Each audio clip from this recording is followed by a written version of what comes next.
Welcome to the my channel. कैसे हैं आप? कमेंट करके बताइए कैसे जा रहे हैं आपके पेपर और कैसा है क्वेश्चन आपका इसमें RDBMS by using my SQL में किस तरीके से आपको क्वेश्चन लग रहे हैं, तो कमेंट करके बताइएगा। देख लेते हैं इंपॉर्टेंट क्वेश्चन यूनिट 4 के। तो सबसे पहले सिलेबस देख लेते हैं यूनिट 4 का। ठीक है, ये सिलेबस रहा, इसी से क्वेश्चन बनेंगे। मैं इसलिए क्वेश्चन सिलेबस से ही बन रहे हैं, थोड़ा सा घुमा दे जा रहे हैं, तो उनको 3 से 4 बार आप रीड करिएगा, तभी आपको क्वेश्चन समझ में आएगा। बहुत बार क्वेश्चन हमको याद होते हुए भी हम समझते हैं कि कोई दूसरा क्वेश्चन आ गया, तो इस बात का ध्यान रखें। क्वेश्चन को 3 से 4 बार रीड करें और सोचें कि क्वेश्चन क्या पूछा गया है। ठीक है, अब देख लेते हैं इंपॉर्टेंट क्वेश्चन कौन कौन से हैं। तो पहला क्वेश्चन है, what do you mean by my SQL replication. My SQL का रेप्लिकेशन क्या होता है, उसको एक्सप्लेन करना है। इसके बाद एक explain different types in my SQL with replication के जो विभिन्न टाइप्स होते हैं उनके बारे में भी आपको यहाँ पे समझाना है। तो क्वेश्चन ये आपका फर्स्ट क्वेश्चन इस तरीके से आएगा, इंपॉर्टेंट क्वेश्चन है। अगला क्वेश्चन देख लेते हैं।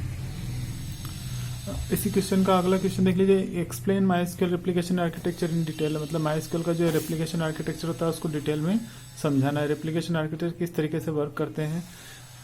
चलिए फिर अगला देख लेते हैं, explain master slave replication setup and filters in details. ये क्वेश्चन 2 या 3 क्वेश्चन में डिवाइड हो सकता है।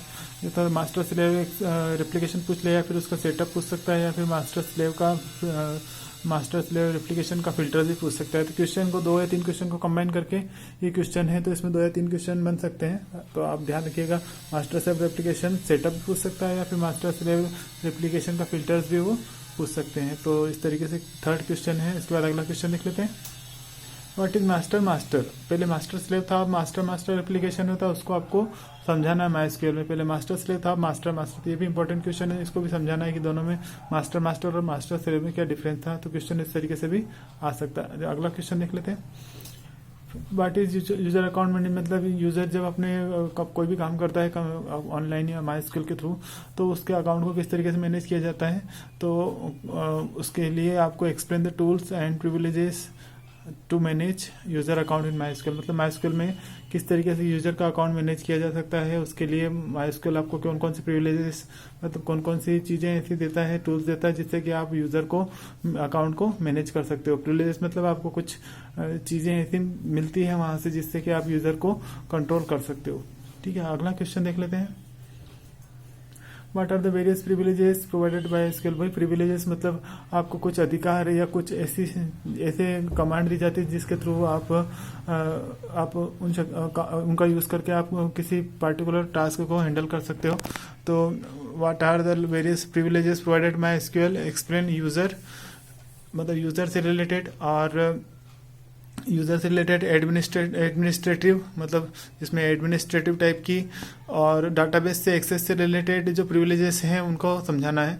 मतलब हम चाहे तो यूज़र को भी हैंडल कर सकते हैं, और हम चाहे तो एडमिनिस्ट्रेटिव जो हमारी प्रिविलेजेस रहती है उसके बेस पर हम पूरे मतलब डेटाबेस पर हम बहुत सारे टास्क ऐसे हैं जिस पे हम हैंडल कर सकते हैं, अकाउंट को मैनेज कर सकते हैं, कंट्रोल कर सकते हैं। तो ये प्रिविलेजेस की मदद से ही, प्रिविलेजेस मतलब इस तरीके के अधिकार होते हैं जो एक डाटाबेस पर एक हम दे सकते हैं, जिसका हम यूज़ कर सकते हैं, और इस तरीके के प्रिविलेजेस आपको समझाना है। अगला क्वेश्चन देख लेते हैं, how can create rename and drop your user account. User का जो अकाउंट है उसको किस तरीके से आप बना सकते हैं। रीनेम मतलब नाम बदल सकते हैं, या फिर उसको डिलीट कर सकते हैं, ड्रॉप यूज़र अकाउंट। तो उसकी एक प्रोसेस आपको एक्सप्लेन करनी है। इसके बाद फिर ग्रांट एंड रिवोक प्रिविलेजेस, मतलब किसी पार्टिकुलर क्वेरीज के लिए आपको परमिशन देना तो ग्रांट, और अगर मान लो किसी पार्टिकुलर क्वेरीज के लिए आपको मना करना तो रिवोक। तो ये ग्रांट और रिवोक जो प्रिविलेजेस होती है माई एसक्यूएल में, उसको सिंटेक्स और एग्जाम्पल के साथ समझाना है। ठीक है, अगर मान लो ग्रांट आपको दे दिया जाता है तो आप बहुत सारे टास्क कर सकते हैं उस पार्टिकुलर डेटाबेस पर, और अगर आप मान लो आपको रिवोक कर दिया जाए तो आप वो कुछ भी टास्क नहीं कर पाओगे, क्योंकि प्रिविलेजेस के अकॉर्डिंग ही डाटाबेस शक्तियाँ होती है एक तरीके से। तो प्रिविलेज ग्रांट और रिवोक होती, तो ग्रांट ओके के लिए और रिवोक मना करने के लिए। अगला क्वेश्चन देख लेते हैं, ये लास्ट क्वेश्चन है, what are routines and triggers in MySQL, explain in detail. ठीक है, तो रूटीन्स और ट्रिगर्स क्या होते हैं माई एसक्यूएल में, क्योंकि हर एक चीज़ का बहुत ज़्यादा इंपॉर्टेंस है, तो इसका इंपॉर्टेंस और आपको डिटेल में समझाना है कि ये क्यों है। ठीक है, तो इस तरीके से इंपॉर्टेंट क्वेश्चन है। अगर ये आपको अच्छे लग रहे हैं तो आप ज़रूर से लाइक करें, कमेंट ज़रूर से करें कि किस तरीके से क्वेश्चन अच्छे लग रहे हैं या नहीं लग रहे हैं, और शेयर जरूर करिएगा। Thanks for watching.